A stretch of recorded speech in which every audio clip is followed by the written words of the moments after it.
5 আগস্টের আগে আমরা কিন্তু আওয়ামী লীগের এরকম কর্মী ছিলাম না, এমন কথাই বলতেছেন একটা ভাই। চলুন তার কথাগুলো শুনি।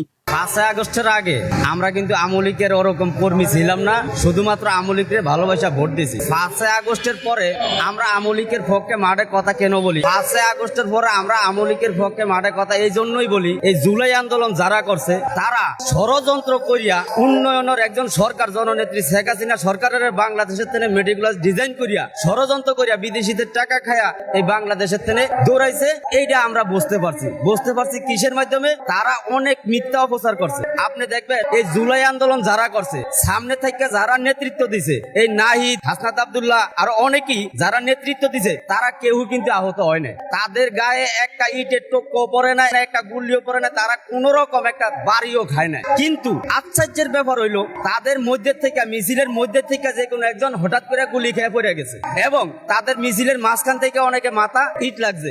আমার প্রশ্ন হইলো, শত্রুপক্ষ যদি আক্রমণ করে, সামনে থেকেই তো আক্রমণটা করে, তাহলে সামনে থেকে আক্রমণ করলে আগে হাসনাত আব্দুল্লাহ যারা সামনে নেতৃত্ব দিচ্ছে, জাহিদ জাহিদ, তাদের উপর আক্রমণ হওয়ার কথা ছিল, কিন্তু তাদের উপরে হয় না, মাঝখানে আক্রমণটা হয়েছে। তাহলে মিছিলের মধ্যে থাকা তাদের লোককে হত্যা করছে। এই ষড়যন্ত্র হত্যা করিয়া জননেত্রী শেখ হাসিনারে দৌড়ানোর জন্য এবং অন্যান্য বাংলাদেশের মানুষের আকৃষ্ট করার জন্য এই ষড়যন্ত্র করিয়া তারা মিছিল এবং আন্দোলন করছে। এটা আমরা পরবর্তীতে বুঝতে পারছি।